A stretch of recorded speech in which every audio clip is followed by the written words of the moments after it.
The Chronicles of Narnia, Book 3. The Horse and His Boy, Chapter 2. A Wayside Adventure. It was nearly noon on the following day when Shasta was wakened by something warm and soft moving over his face. He opened his eyes and found himself staring into the long face of a horse. Its nose and lips were almost touching his. He remembered the exciting events of the previous night and sat up. But as he did so, he groaned. "Ow, Bree!" he gasped. "I'm so sore, all over. I can hardly move." "Good morning, small one," said Bree. "I was afraid you might feel a bit stiff. It can't be the falls. You didn't have more than a dozen or so, and it was all lovely, soft, springy turf that must have been almost a pleasure to fall on. And the only one that might have been nasty was broken by that gorse bush. No, it's the riding itself that comes hard at first. What about breakfast? I've had mine." "Oh, bother breakfast, bother everything," said Shasta. "I tell you I can't move." But the horse nuzzled at him with his nose and pawed him gently with the hoof till he had to get up. And then he looked about him and saw where they were. Behind him lay a little corpse. Before them the turf, dotted with white flowers, sloped down to the brow of a cliff. Far below them, so that the sound of the breaking waves was very faint, lay the sea. Shasta had never seen it from such a height, and never been so much of it before, nor dreamed how many colors it had. On either hand the coast stretched away, headland after headland, and at the points you could see the white foam running up the rocks but making no noise because it was so far off. There were gulls flying overhead, and the heat shivered on the ground. It was a blazing day, but what Shasta chiefly noticed was the air.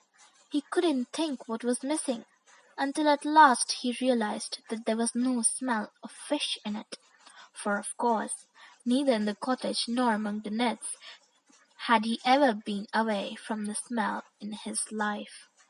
And this new air was so delicious that all his old life seemed so far away that he forgot for a moment about his bruises and his aching muscles and said, "I say, Bree, didn't you say something about breakfast?" "Yes, I did," answered Bree. "I think you'll find something in the saddlebags. They're over there on the tree where you hung them up last night, or early this morning, rather." They investigated the saddlebags, and the results were cheering. A meat pastry, only slightly stale, a lump of dried figs, and another lump of green cheese, a little flask of wine, and some money, about 40 crescents in all, which was more than Shasta had ever seen. While Shasta sat down, painfully and cautiously, with his back against a tree, and started on the pastry, Bree had a few more mouthfuls of grass to keep him company. "Won't it be stealing to use the money?" asked Shasta. "Oh," said the horse, looking up with his mouth full of grass. "I never thought of that. A free horse and a talking horse mustn't steal, of course. But I think it's all right. We're prisoners and captives in enemy country. That money is booty, spoil. Besides, how are we to get any food for you without it? I suppose, like all humans, you won't eat natural food like grass and oats." "I can't." "Ever tried?" "Yes, I have, but I can't get it down at all. You couldn't either if you were me." "You're rum little creatures, you humans," remarked Bree. When Shasta had finished his breakfast, which was by far the nicest he had ever eaten, Bree said, "I think I'll have a nice roll before we put on that saddle again." And he proceeded to do so. "That's good, that's very good," he said, rubbing his back on the turf and waving all 4 legs in the air. "You ought to have one too, Shasta," he snorted. "It's most refreshing."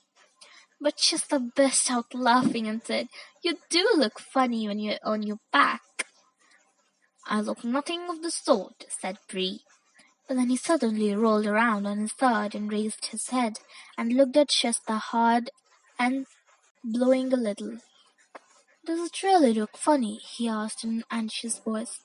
"Yes, it does," replied Shasta. "But what does it matter?" "You don't think, do you," said Bree, "that it might be a thing talking horses never do, a silly clownish trick I've learned from the dumb ones?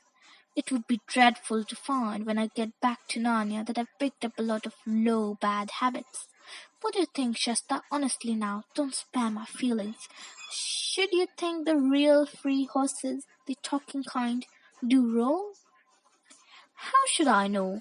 Anyway, I don't think I should bother about it if I were you. We've got to get there first. Do you know the way?" "I know my way to Tashban. After that comes the desert." "Oh, we'll manage the desert somehow, never fear. Why, we'll be in sight of the northern mountains then. Think of it, to Narnia in the north. Nothing will stop us then. But I'll be glad to pass Tashban. You and I are safer away from the cities." "Can't we avoid it?" "Not without going a long way inland, and that would take us into the cultivated land and main roads, and I wouldn't know the way. No, we'll just have to creep along the coast. Up here on the downs we'll meet nothing but sheep and rabbits and gulls and a few shepherds. And by the way, what about starting?" Shasta's legs ached terribly as he saddled Bree and climbed into the saddle, but the horse was kindly to him and went at a soft pace all afternoon. When evening twilight came, they dropped by steep tracks into a valley and found a village. Before they got into it, Shasta dismounted and entered it on foot to buy a loaf and some onions and radishes. The horse trotted around by the fields in the dusk and met Shasta at the far side. This became their regular plan every second night. These were great days for Shasta, and every day better than the last. His muscles hardened, and he fell less often. Even at the end of his training, Bree still said he sat like a bag of flour in the saddle. "And even if it was safe, young un, I'd be ashamed to be seen with you on the main road." But in spite of his rude words, Bree was a patient teacher. No one can teach riding so well as a horse. Shasta learned to trot, to canter, to jump, and to keep his seat even when Bree pulled up suddenly or swung unexpectedly to the left or the right, which, as Bree told him, was a thing you might have to do any moment in a battle. And then, of course, Shasta begged to be told of the battles and wars in which Bree had carried their Khan, and Bree would tell him of forced marches and fording of swift rivers, of charges and a fierce fight between cavalry and cavalry, when the war horses fought as well as the men, being all fierce stallions trained to bite and kick, and to rear at the right moment so that the horse weight as well as the riders would come down upon the enemy's crest in the stroke of sword or battle-axe. But Bree did not want to talk about the wars as often as Shasta wanted to hear about them. "Don't speak of them, youngster," he would say. "They were only the Disrock's wars, and I fought them as a slave and a dumb beast. Give me the Narnian wars, where I shall fight as a free horse among my own people. Those will be the wars worth talking about. Narnia and the North, braha, broo-hoo." Shasta soon learned, when he heard Bree talking like that, to prepare for a gallop. After they had travelled for weeks and weeks, past more bays and headlands and rivers and villages than Shasta could remember, there came a moonlight night when they started their journey at evening, having slept during the day. They had left the downs behind them and were crossing a wide plain with a forest about half a mile away on their left.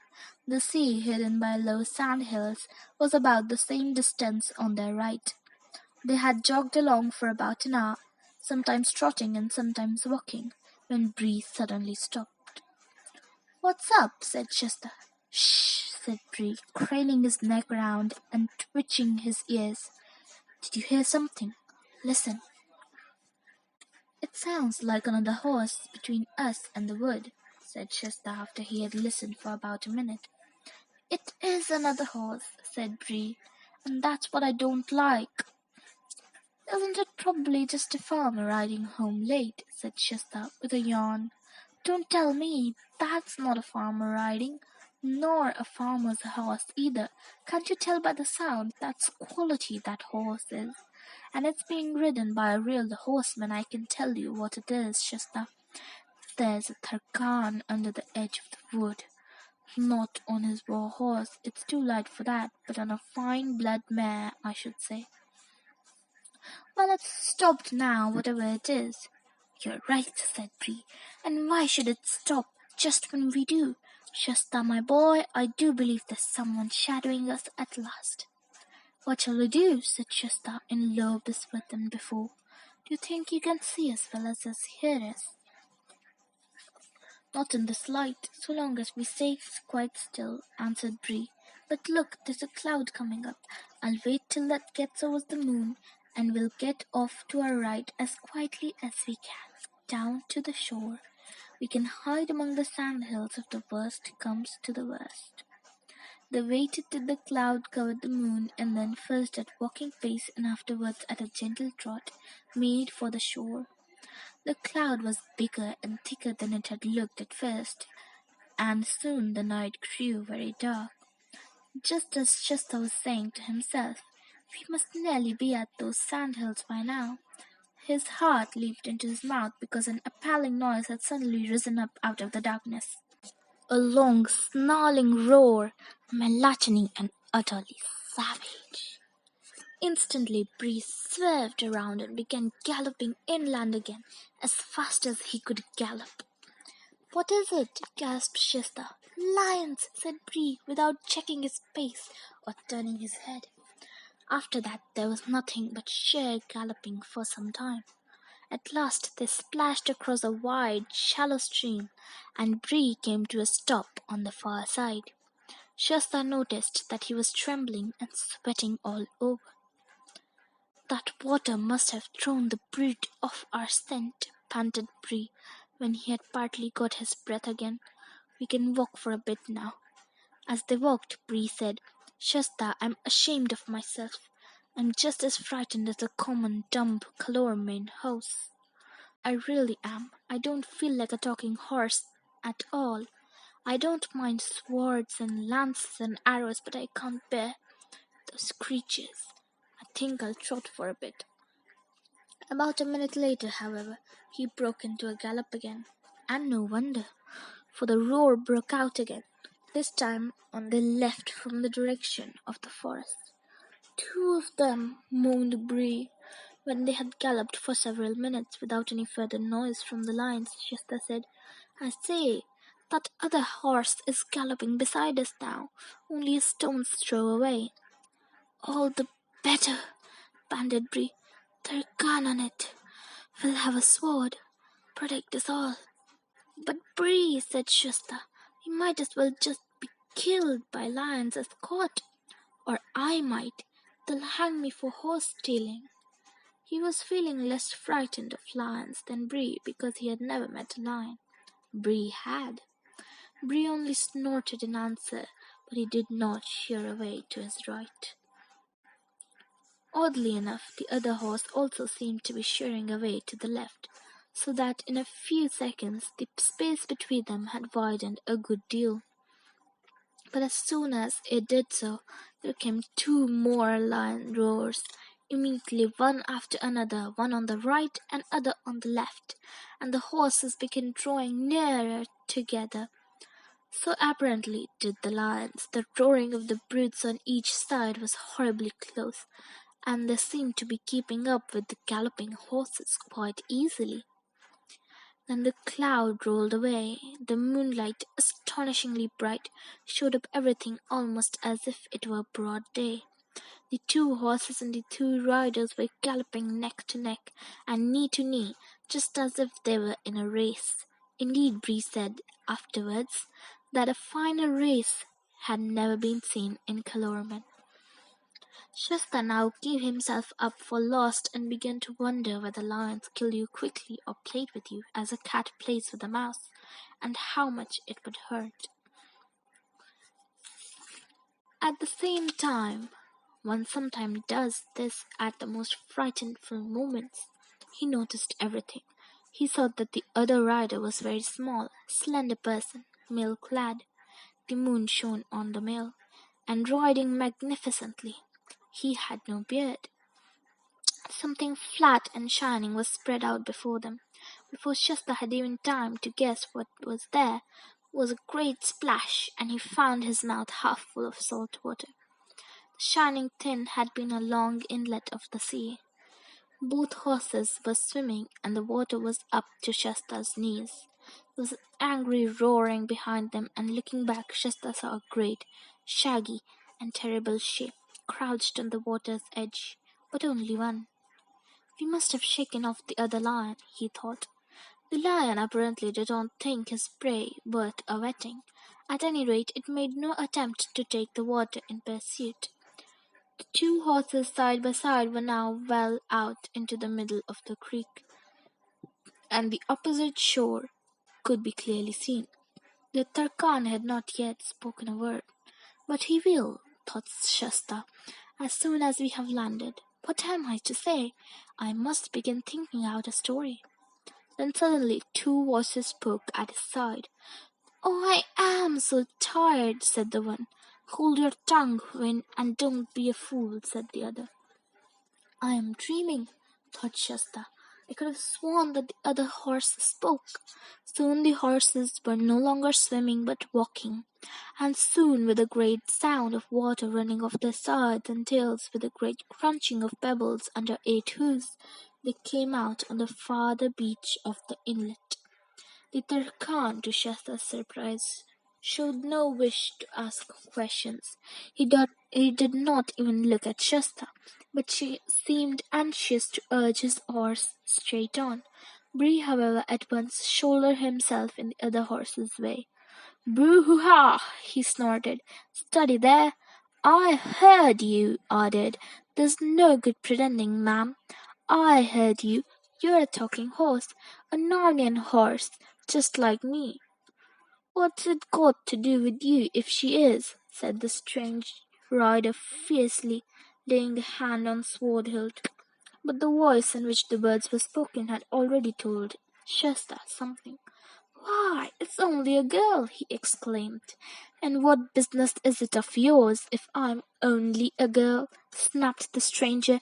"You're only a boy, a rude, common little boy, a slave probably, who's stolen his master's horse." "That's all you know," said Shasta. "He's not a thief, little Turkina," said Bree. "At least, if there's been any stealing, you might as well say I stole him. And as for its not being my business, you wouldn't expect me to pass a lady of my own race in this strange country without speaking to her. It's only natural I should." "I think it's very natural too," said the mayor. "I wish you'd held your tongue, Win," said the girl. "Look at the trouble you've gotten us into." "I don't know about trouble," said Shasta. "You can clear off as soon as you like. We shan't keep you." "No, you shan't," said the girl. "What quarrelsome creatures these humans are," said Bree to the mayor. "They're as bad as mules. Let's try to talk a little sense. I take it, ma'am, your story is the same as mine. Captured in early youth, years of slavery among the Kilormians?"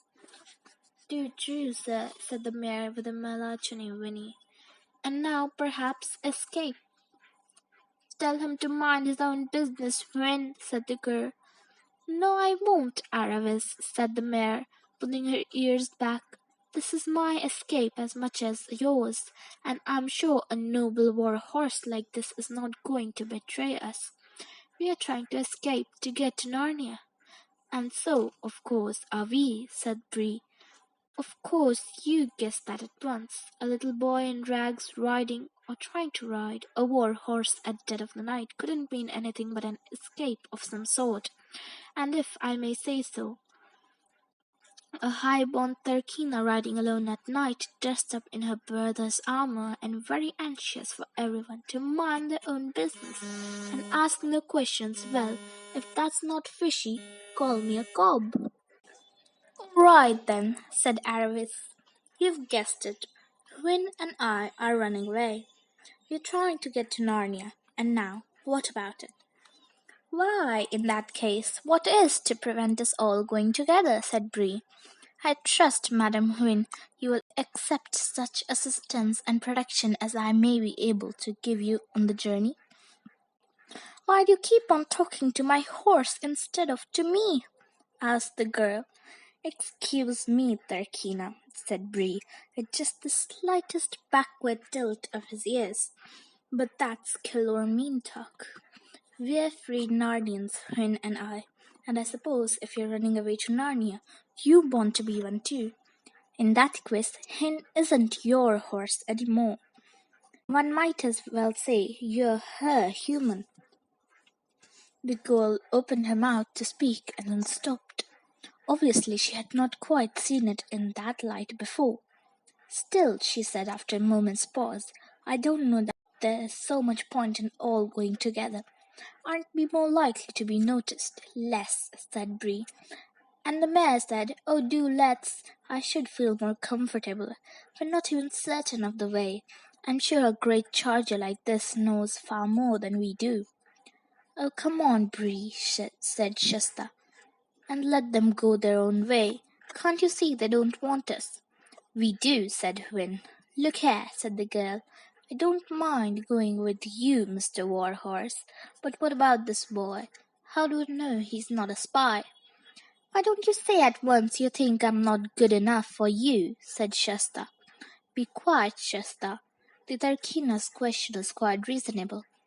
I'll vouch for the boy, Tarkina. He's been quite true to me, and a good friend, and he's certainly either a Narnian or an Archlander.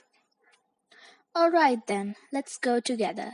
But she didn't say anything to Shasta, and it was obvious that she wanted Bree, not him. Splendid, said Bree. And now that we've got the water between us and those dreadful animals, what about you two humans getting off our saddles and we all having a rest and hearing one another's stories? Both the children unsaddled their horses, and the horses had a little grass. Aravis produced rather nice things to eat from her saddlebag, but Shasta sulked and said no thanks, and that he wasn't hungry. He tried to put on what he thought were very grand and stiff manners, but as a fisherman's hut is not usually a good place for learning grand manners, the result was dreadful, and he half knew that it wasn't a success, and then became sulkier and more awkward than ever. Meanwhile, the two horses were getting on splendidly. They remembered the very same places in Narnia, the grasslands up above Beaver's Dam, and found that they were some sort of second cousins once removed. This made things more and more uncomfortable for the humans until at last Bree said, And now, Tarkina, tell us your story. And don't hurry it. I'm feeling comfortable now. Aravis immediately began, sitting quite still and using a rather different tone and style from her usual one. For in Kilorman, storytelling, whether the stories are true or made up, is a thing you're taught, just as English boys and girls are taught essay writing. The difference is that people want to hear stories, whereas I never heard of anyone who wanted to read the essays.